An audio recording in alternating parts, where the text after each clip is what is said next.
What are the advantages and disadvantages of using CSS preprocessors like Sass or Less? Advantages and disadvantages of using CSS preprocessors like Sass or Less are: advantages. Variables and mixins. Allow for more maintainable and dry, don't repeat yourself, code. Nesting. Simplifies the structure of CSS by allowing selectors to be nested inside one another. Modularity.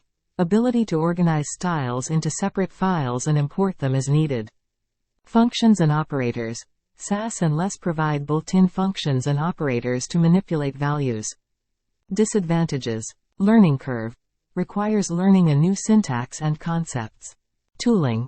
Requires additional tooling or compilation step to convert preprocessed files into standard CSS. Overuse.